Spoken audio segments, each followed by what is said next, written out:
रब कायनात तेरे ही नाम से इब्तिदा करूँ, तेरे ही नाम से आगाज़। तू हलीम भी, तू करीम भी, तू मेरे ख्यालों में बसम साले शमीम है। मेरे हरफ तेरी मानते करके मनसूख तेरी ज़ात से, कुछ लफ्ज़ अपने नाचीज़ हवाले से सरफराज करूँ। ये तहैयल की उड़ानें भी हैं बख्शिश तेरी, हा के सहरा हूँ मगर चाँद पे परवाज़ करूँ। तेरे ही नाम से आगाज़ करूँ, तेरे ही नाम से आगाज़ करूँ। अल्लाहुम्मा सल्ली अला सय्यिदिना मोहम्मद व अला आलि सय्यिदिना मोहम्मद बिअदद कुल्लि दाइन व दुआइन व बिअदद कुल्लि मिल्लतिन। नाज़रीन, welcome to legal talk programme. जैसे कि आप जानते हैं कि एवरी सैटरडे को हफ्ते के दिन 6 से लेकर 7 बजे तक हम ये लाइव प्रोग्राम लेकर आते हैं आपके लिए। इसमें आपका कोई भी मसला हो कानूनी हवाले से, यानी कि इमिग्रेशन का हो, हाउसिंग का मैटर हो, फैमिली का हो, क्रिमिनल या फौजदारी का,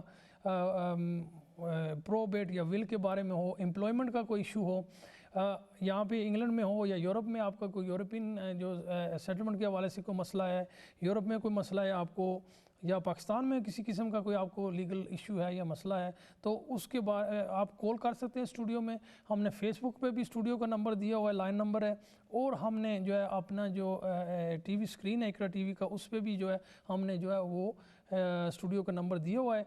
आप अगर फ़ोन करना चाहते हैं तो ये लाइव प्रोग्राम है, आप फ़ोन करेंगे, मुझे लाइव जो है वो आपकी बात जो है वो टीवी पे आएगी, तो मैं अपनी पूरी कोशिश करूँगा कि आपको एक तसल्ली बख्श जो है वो जवाब दे सकूँ। याद रखें कि ये डिटेल एडवाइस हम नहीं दे सकते। हम कोशिश करते हैं कि जनरल मालूमात के लिए जो आपका मसला है उसका क्या हल है वो जनरली जो है हम आपको जो है एक्सप्लेन कर सकते हैं।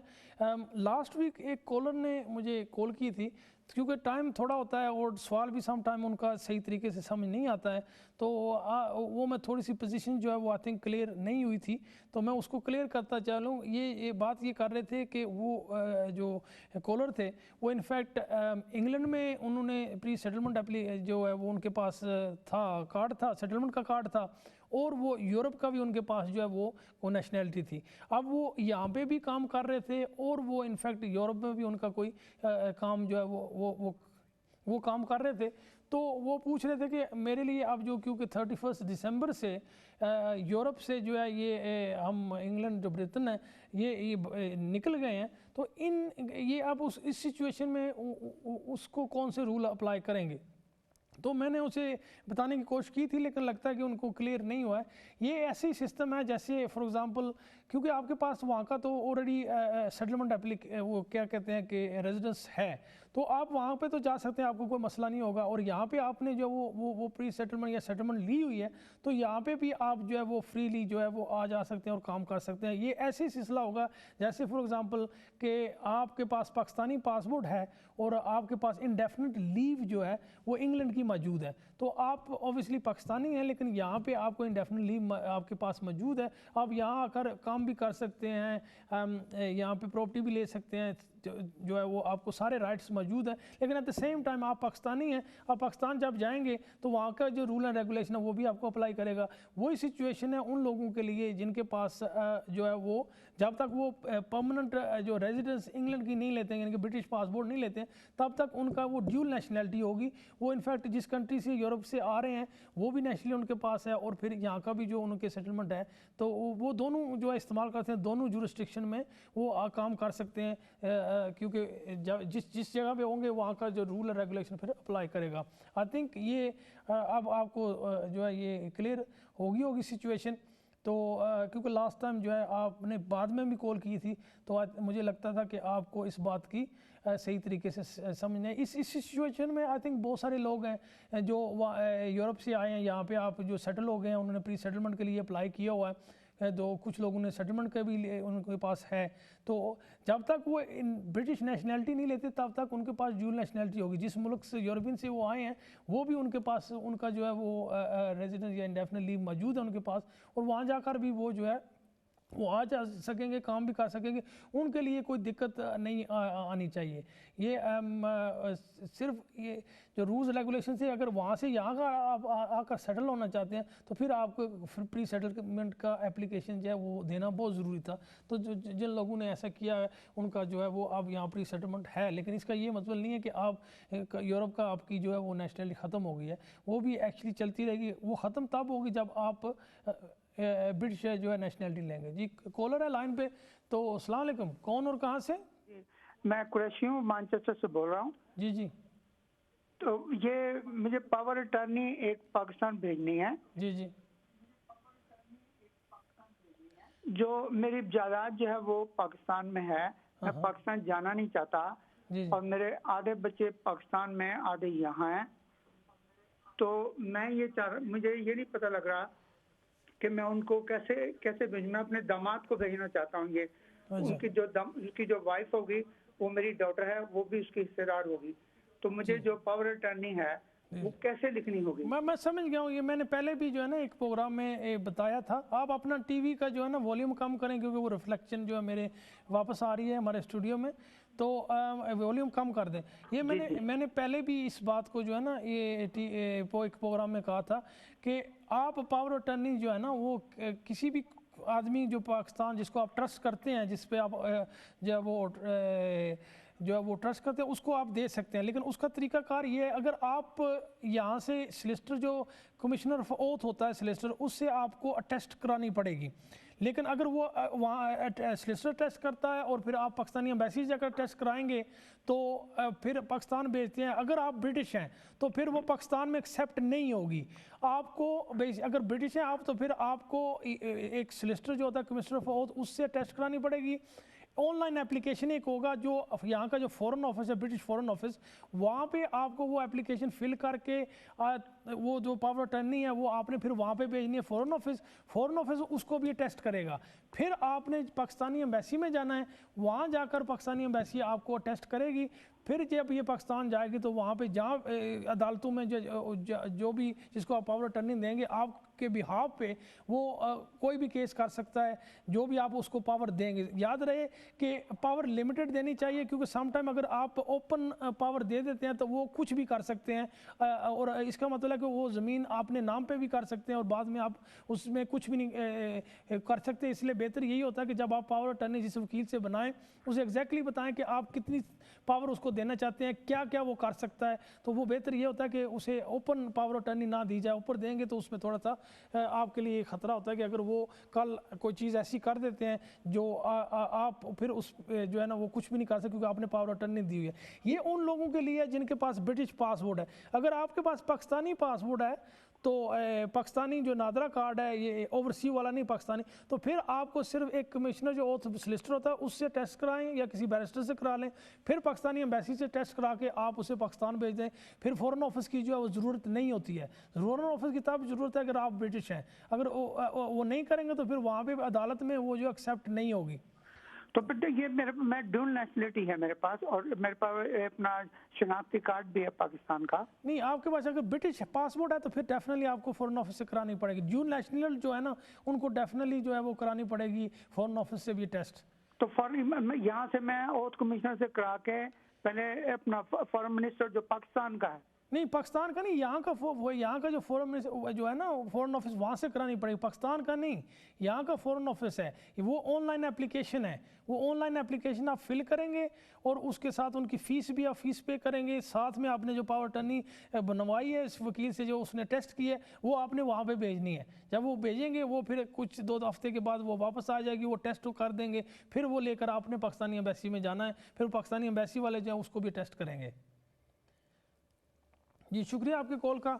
नाजरीन, ये मैंने पहले भी इस बात बारे में जो पावर अटर्नी में जो है ना मैंने बात की थी, और ये बहुत ज़रूरी है कि पावर अटर्नी एक ऐसी चीज़ होती है, कुछ लोगों को ऑब्वियसली अपने कानूनी जो मालूमात होते हैं या उनकी जो फुल जो है आगाही नहीं होती, और पावर अटर्नी वो बना के किसी रिश्तेदार को वो दे देते हैं। अब ये पावर अटर्नी ऐसी चीज़ है अगर उसमें जो अगर आपने जिस चीज़ की पावर देनी है, फॉर एग्ज़ाम्पल आपका कोई मकान है, उसको वो डील करने के लिए आप उसको जो है वो पावर देते हैं, तो वो उतनी काम कर सकेगा जितनी आपने उसको पावर दी हुई है। अगर आपने उसको ओपन एक पावर अटर्नी दे दी है तो वो फिर आपका और जो ज़मीन है वहाँ पे, या आपका और कोई कारोबार है वहाँ पे, या आपकी और मज़ीद मकान है उस पर भी वो है वो कुछ भी कर सकता है। तो इसलिए हमेशा जो भी आप पावर अटर्नी जब बनाने जाएँ तो आप अपने वकील को बताएं कि हम इसको इस चीज़ की जो है वो पावर दे रहे हैं कि ये चीज़ जो है ये हैंडल कर सकता है मेरे बिहाफ पे। ओपन पावर अटर्नी जो है वो सेफ़ नहीं होती, क्योंकि मेरे पास ऐसे भी केस आए हैं जहाँ पे लोगों ने ऐसे किया कि एक पावर टर्नी दे दी ओपनली, और फिर उन्होंने जो वहाँ पे जो उनका रिश्तेदार था या जिसको भी दिया, उसने कुछ और चीज़ें साथ में जो है उसने एक्टिविटी ऐसी कर ली कि बाद में कुछ मकान या ज़मीन उन्हें अपने नाम पे कर ली, और फिर आप कर कुछ नहीं सकते क्योंकि पावर टर्नी तो आपने उन्हें दी हुई है। तो आपको इस बात का इल्म नहीं था कि वो ऐसे हो सकता है। तो ये पावर टर्नी जब भी आप दें तो मेक श्योर कि आप इस बात को पूरी तरह समझें और अपने वकील को भी समझाएं कि किस चीज़ के लिए आप पावर टर्नी जो है वो उनको दे रहे हैं। नाज़रीन, जो है ये यूरोपियन जो मैं बात कर रहा था कि यूरोपियन जो सिचुएशन कुछ ऐसी है जैसे क्योंकि रूल्स और रेगुलेशन बदले हैं, तो कुछ लोग इस सिचुएशन में हैं जो यहाँ पे भी उनका फैमिली है और यूरोपियन कंट्री में भी फैमिली है, या यहाँ पे भी कोई बिज़नेस कर रहे हैं, या जो यूरोपियन कंट्री वहाँ पे भी बिज़नेस कर रहे हैं, तो उनके लिए जो है एज लॉन्ग बिकॉज उनके पास ड्यूल नेशनैलिटी है वो आ जा सकते हैं और वो ये काम कर सकते हैं विदाउट एनी प्रॉब्लम। नाज़रीन, मैं बात करना चाहता हूँ हाउसिंग के हवाले से। तो ये हाउसिंग का जो इशू है, ये फॉर एग्ज़ाम्पल जिन लोगों के पास वो नहीं है, यानी कि घर अपना नहीं है और किसी के घर में रह रहे हैं एज अ टेनेंट, तो वहाँ पे जो लैंडलॉर्ड है वो आपको विक्ट कर रहा है, या आपका जो घर वाले हैं, भाई हैं या आपका वालिद है, वो आपको वहाँ से निकाल रहा है कि देखो हमारे पास अब इतनी जगह नहीं है, आपने शादी कर ली है, आपके बच्चे भी हैं, तो आप कोई अपनी जगह जो है वो ढूंढें। तो वो तरीक़ाकार क्या है कि अगर आपने जो है काउंसिल से, जो लोकल काउंसिल है उससे आपने काउंसिल की जगह लेनी है, हाउस लेना जिस पे आप अपने खुद रह सकें और अपने बीवी बच्चों को भी रख सकें, तो उसका प्रोसीजर ये है कि आपको यानी कि जब नोटिस आपको दिया जाएगा तो आपने वो नोटिस लेकर लोकल काउंसिल के पास जाना है और उन्हें कहना कि देखें जी मेरे पास ये सिचुएशन है, मुझे जो है वो घर जहाँ मैं रह रहा हूँ उन्होंने मुझे नोटिस दे दिया कि आप यहाँ से जाएं, अपनी जगह ढूंढें। तो लोकल काउंसिल क्या कहती है कि आपको यही कहेगी कि आप जो है वहाँ रहें, जब तक वो अदालत में नहीं जाते हैं तब तक जो है आपको वहाँ से कोई भी निकाल नहीं सकता है। तो फिर वो जो लैंडलॉर्ड था ऑफ्टन फिर उसके पास चॉइस नहीं होती है क्योंकि आप तो जा नहीं रहे हैं, तो फिर वो अदालत में जाएगा, वहाँ पे जाकर एप्लीकेशन डालेगा कि मैं इसे निकालना चाहता हूँ। ज़रूरी नहीं उसे कोई वजह भी देनी पड़े, लेकिन ऑफ्टन ऑब्वियसली ओवर क्राउडिंग की जो रीज़न होता है तो या फिर वो जो मकान खाली कराना चाहते हैं, तो वो फिर एक के जब केस इशू हो जाएगा, आपने जो केस अदालत की तरफ से जो नोटिस आएगा आपको, वो नोटिस आप लेकर फिर आप जो है वो जो लोकल काउंसिल उसके पास जाएंगे, उनको वो दिखाएंगे कि देखें ये तो आप अदालत में चले गए हैं। तो वो काउंसिल वाले जो है वो ये कहेंगे आपको कि आप टिके रहें वहाँ पे, जब तक आपके ख़िलाफ़ फाइनल ऑर्डर नहीं आता है तब तक जो है आप वहीं रहें। फिर वो ऑब्वियसली आपके जो है अदालत जो है वो ऑर्डर करेगी कि आप जगह छोड़ो और आपको वो कोई 14 दिन का या जो भी आप टाइम मांगेंगे उनसे, 7 दिन का, 14 दिन का, 21 दिन का, वो टाइम आपको मिलेगा कि आप कोई अपनी जो है रहाइश की कोई जगह और ढूंढ लें। तो फिर वो आप वो भी लेकर जाएंगे काउंसिल के पास, काउंसिल स्टिल कहेगी आपको कि आप वहीं रहें जब तक बेलफ का नोटिस नहीं आता है। बेलफ फिर जो है वो क्योंकि जो लैंडलॉर्ड है वो बेचारा मजबूर हो जाएगा कि ये अदालत का ऑर्डर भी आ गया और ये नहीं जा रहा, तो फिर उसको बेलफ का नोटिस अप्लाई करना पड़ता है। उसकी भी कोई आई थिंक 100 पाउंड सा जो है वो फीस है। फिर वो बेलफ का जो है वो नोटिस आएगा, बेलफ आपको कहेगा कि आपके पास फ़लाँ दिन मैं आ रहा हूँ तो ये लास्ट डेट, वो बेलफ का नोटिस आप लेकर अपनी जो है लोकल काउंसिल के पास जाएंगे, उनको दिखाएंगे कि ये मुझे लास्ट जो है वो नोटिस आ गया। वो फिर कहेंगे जो डेट होगी, आखिरी डेट जो बेलिफ की है, जिस जब वो आएगा उस दिन आप जब वो आएगा उससे पहले आप जो है अपना जो भी सामान है उठाकर आप हमारे दफ्तर में आ जाएंगे। तो ये फिर क्या होता है कि वो जैसे आप जाएंगे उन अंडर सेक्शन 193 जो है हाउसिंग एक्ट 1996 के तहत पार्ट 7 के तहत वो लोकल काउंसिल की रिस्पॉन्सिबिलिटी हो जाती है कि जो भी होमलेस लोग हैं,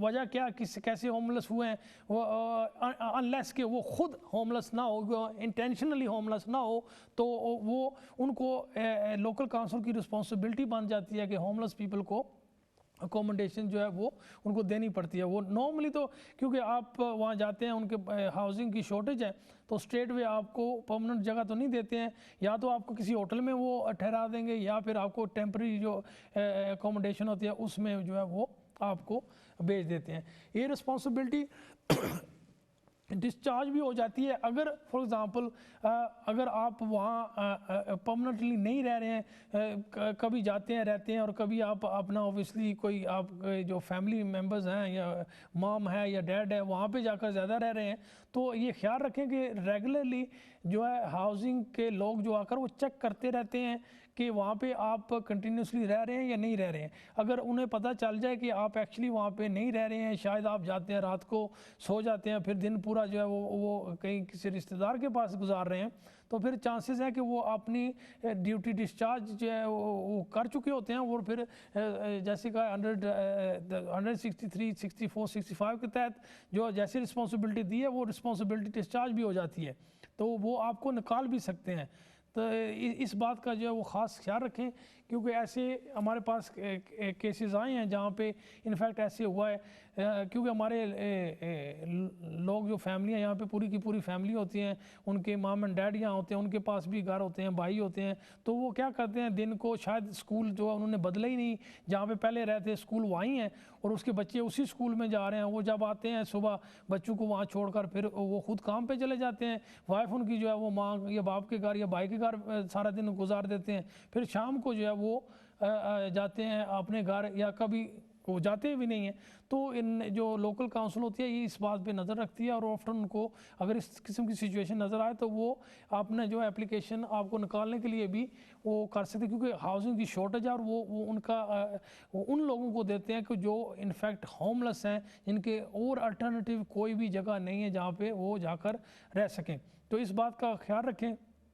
नाजरीन, स्टूडेंट के हवाले से मैं बात करना चाहता हूँ, क्योंकि फेसबुक पे हमारा जो है ये प्रोग्राम लाइव जा रहा है पाकिस्तान में भी, और मिडल ईस्ट यूरोप जहाँ पे भी लोग फेसबुक पे देख रहे हैं, ज़्यादातर लोग जो हैं वो इंटरेस्टेड हैं बेसिकली कि यहाँ पे आने स्टडी करने के लिए, और वो जानना चाहते हैं कि स्टूडेंट के हवाले से क्या क्या जो है वो अब नई चेंजेस आई हैं।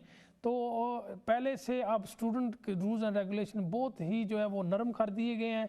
अब अगर आप अगर स्टडी कर रहे हैं, कंटिन्यू स्टडी में हैं, तो आप यहाँ पे आकर स्टडी मज़ीद करना चाहते हैं, तो आपका वीज़ा लगने के चांसेस बहुत हाई हैं। आपको 28 डे की जो है वो आपने बैंक स्टेटमेंट दिखानी है कि आपके पास 9 माह का जो है वहाँ पे जो खर्चा होगा आपका वो आपके पास है, और जो आप फीस पे कर सकते हैं। इस बारे में फिर बात करते हैं, कॉलर ले लेते हैं। अस्सलाम वालेकुम, कौन और कहाँ से? वालेकुम सलाम सर, इरफान बोल रहा हूँ बर्टन ऑन ट्रंट से। तो मेरा सर सवाल ये था कि मैं आया था ये नेशनल पाकिस्तान से इंग्लैंड, और यहाँ आके मुझे 5 साल का कार्ड मिल चुका है। तो सर मैं यहाँ आके इंग्लिश कंपनी में एक जॉब कर रहा हूँ, मेरा नेशनल इंश्योरेंस नंबर और मेरा जो है ना टैक्स वगैरह एवरी वीक में पे कर रहा हूँ। तो मेरे एक लोकल यहाँ वकील थे, वो मुझे कह रहे हैं कि आप गलत काम कर रहे हो, कि आपको इन 5 सालों में ना तो नेशनल इंश्योरेंस नंबर देना चाहिए और ना आपको टैक्स देना चाहिए, क्योंकि आप हो डिपेंडेंट, और आप जो जॉब कर रहे हो उससे ये फील हो रहा है कि आप इंडिपेंडेंट हो। तो जो है ना आप ऐसा करो कि आप जो है ना कैश विद हैंड पे काम कर लो। तो इस बारे में मैंने सर आपसे मालूमात लेनी थी। आप एज ए डिपेंडेंट आए हैं, अपनी वाइफ की शादी के बेसिस पे आए, यूरोपियन के बेसिस पे? जी सर, मैं अपना डिपेंडेंट बन के आया हूँ, ये नेशनल पाकिस्तान से इंग्लैंड, अंकल थे उनके बियाफ पर। अच्छा, उनके डिपेंडेंट है आप, और 5 साल का आपको जो है वो कार्ड मिला हुआ है? जी सर, जी सर। देखिए, उसमें आप ये वो सही बात कर रहे हैं, उसमें आप अर्निंग कर सकते हैं, लेकिन अगर आपकी अर्निंग ज़्यादा होगी तो फिर वो आप डिपेंडेंट नहीं रहेंगे। वो असल ये वो सही बात कह रहे हैं, क्योंकि आप तो डिपेंडेंट है किसी पे, और यहाँ पे भी आप एज अ डिपेंडेंट रह रहे हैं। जब आप अप्लाई करेंगे तो आपने डिपेंडेंसी शो करनी है, और अगर जब तक आप पक्के नहीं होंगे तो वो आप तो डिपेंडेंट है। तो अगर फॉर एग्जांपल ये ऐसे मैंने पहले भी केस किया जहाँ पे वो इनफैक्ट जो बेटा था वो वालिद का डिपेंडेंट था, तो क्या हुआ कि उसे जॉब मिल गई बहुत अच्छी, और वो उसकी अर्निंग बहुत ज़्यादा थी। तो जब उसकी अर्निंग बहुत ज़्यादा हो गई तो वालिद की अर्निंग तो कम थी, तो अब वो आप डिपेंडेंट तो नहीं कह सकते कि वो अब स्टिल जो है वालिद का डिपेंडेंट है। वो तो फिर इनफैक्ट जो है वो अदर वे अराउंड हो गया। तो क्योंकि जब उसने इंडेफिनेट जो 5 साल के बाद जब उसने अप्लाई किया तो वो रिफ्यूज़ हो गया। तो इस बात का आपको डेफिनेटली ख्याल रखना पड़ेगा। आप काम कर सकते हैं लेकिन आपकी जो डिपेंडेंसी है ना वो स्टिल उन पे ही होनी चाहिए जो जिनके बेसिस पे आप यहाँ आए हैं। क्यों ये आपके लिए जब आप अप्लाई करेंगे ना 5 साल के बाद आपके लिए मसला बन सकता है। तो इसका सही वो कह रहे हैं कि आपको ख्याल करना पड़ेगा। लेकिन सर मैं अभी जो काम कर रहा हूँ मुझे बहुत अच्छी जॉब है, उससे मेरी ग्रॉस पे जो है वो साल की तकरीबन 16-17 हज़ार पाउंड हो चुकी है। देखो यही तो इशू है ना। अब आप डिपेंडेंट नहीं रह जाते ना फिर क्योंकि आपका वीज़ा जो है एज अ डिपेंडेंट रखा है। आप डिपेंडेंट नहीं रह गए। आपने जब 5 साल के बाद अप्लाई करना तो आपने शो करना कि इस 5 साल में आप जो आपके रिलेटिव थे उनके आप डिपेंडेंट थे। तो आप डिपेंडेंट तो नहीं हो सकते क्योंकि आपकी अर्निंग तो उनसे ज़्यादा हो गई है। तो ये फिर आपके लिए जो है ना जब 5 साल के बाद अप्लाई करेंगे आपके लिए मसला बनेगा और डेफिनेटली बनेगा क्योंकि मैं ये इस पर केस भी किया हुआ है। तो वो केस जो है वो इनफैक्ट हार भी गए थे अदालत में भी जाकर क्योंकि वो ऑब्वियसली उसका अर्निंग ज़्यादा थी, वो डिपेंडेंट थी तो सो हो नहीं सकती थी। तो ये है कि जब at the end of the time जब वो बाद में वो उसकी जॉब चली गई फिर उसने दोबारा अप्लाई किया as a dependent, new application दिया तो और बात है। लेकिन आपके लिए ये डेफिनेटली मसला बनेगा। शुक्रिया आपकी कॉल का। नाजरीन नजर चलते हैं नेक्स्ट कॉलर की तरफ। जी अस्सलाम वालेकुम, कौन और कहाँ से? अस्सलाम वालेकुम। जी वालेकुम सलाम।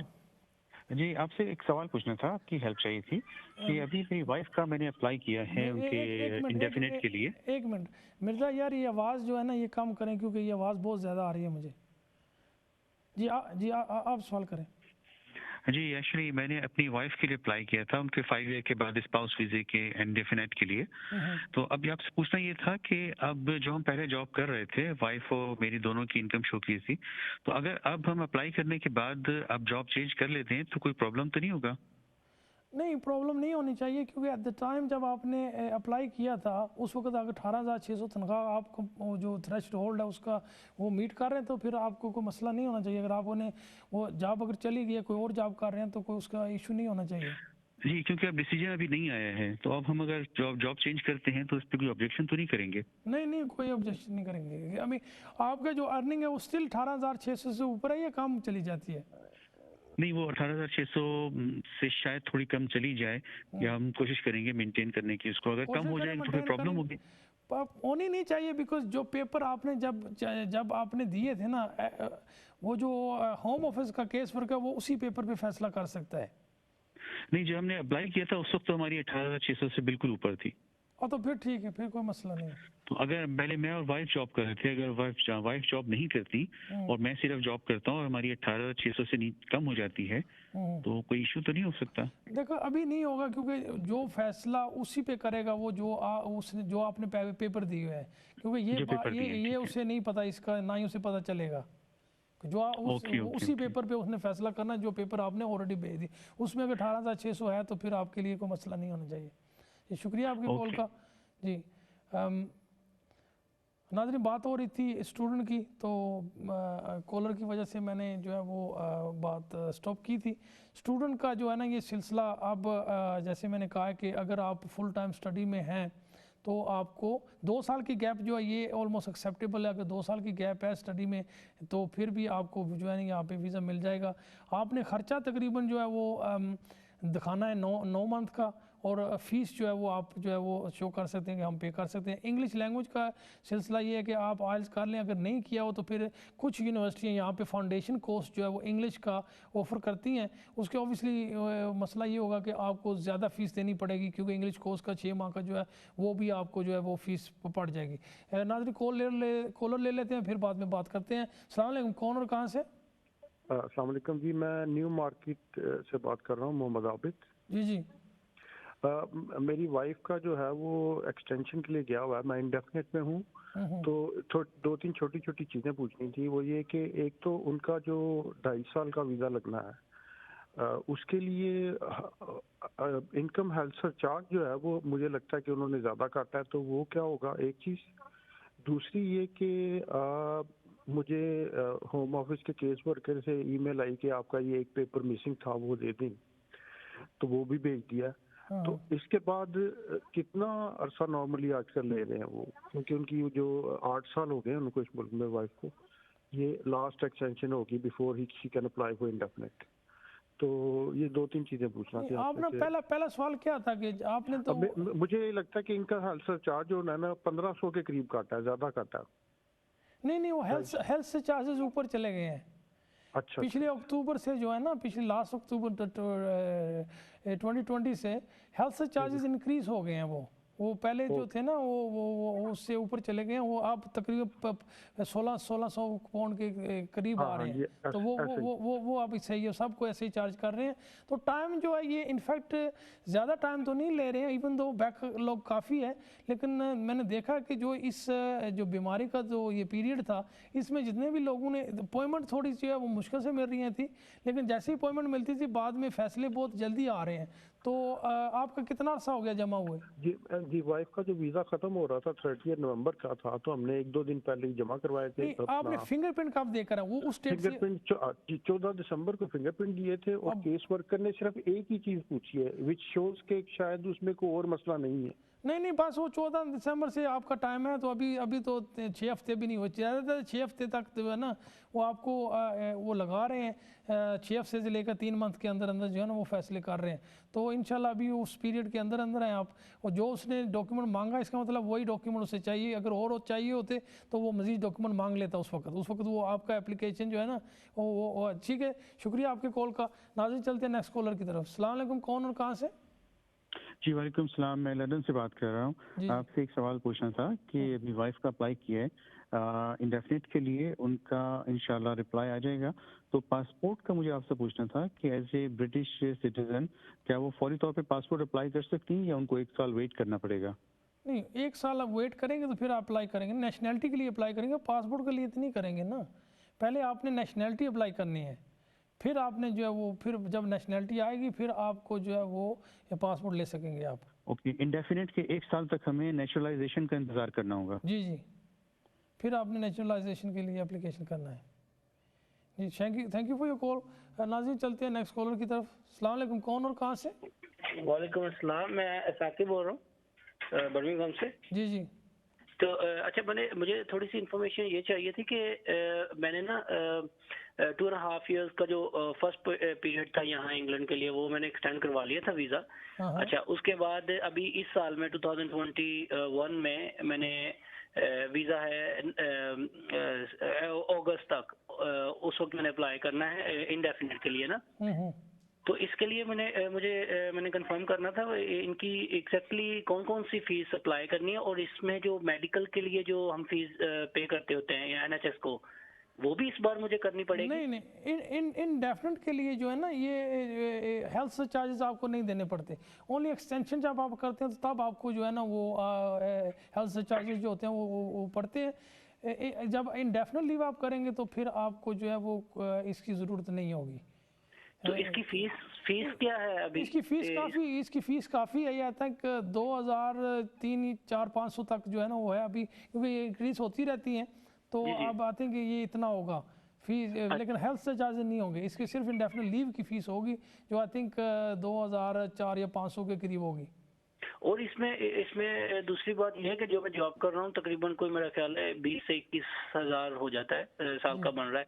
और उसके अलावा ये है कि लास्ट टाइम जैसे जब मैंने वीज़ा एक्सटेंड करवाया था उसमें शो किया था सिर्फ 6 मंथ, मुझे याद है।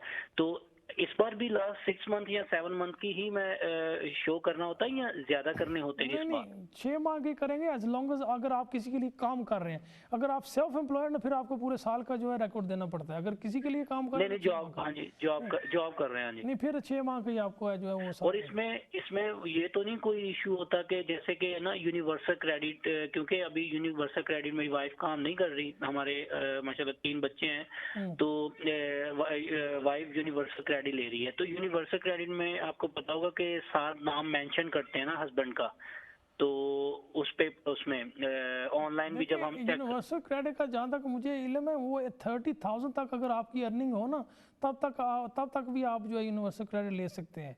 सो उसमें अगर आपकी अर्निंग है जैसे कि 21,000 है, still I think university credit के लिए आप जो है वो क्वालिफाई करते हैं। लेकिन ऑब्वियसली आपने उनको इन्फॉर्म किया होगा ना, उसी हिसाब से तो वो आपको यूनिवर्सिटी क्रेडिट देते हैं कि आपकी अर्निंग क्या है। तो वो मसला नहीं बनना चाहिए। जी शुक्रिया आपके कॉल का। नाजरीन ब्रेक का टाइम होने वाला है, तो उससे पहले मैं वो बात जो है स्टूडेंट की जो मैं मुकम्मल कर लूँ कि ये स्टूडेंट एक जो स्टूडेंट का नया सिस्टम जो आया था वो ये भी था कि आप एज ए स्टूडेंट विजिटर भी आ सकते हैं, यानी कि 6 माह के लिए आप यहाँ आ सकते हैं और स्टडी भी कर सकते हैं। उस पीरियड में 9 मंथ का भी है और 11 मंथ का भी है, और सिर्फ आप इंग्लिश लैंग्वेज सीखने के लिए आप यहाँ आते हैं और इंग्लिश लैंग्वेज के लिए आपको जो है वो वीज़ा मिलता है। इस नाजरीन अभी हमारा जो है टाइम ब्रेक का हो रहा है, मिलते हैं ब्रेक के बाद, तो मज़ीद जो है स्टूडेंट के बारे में बात करेंगे।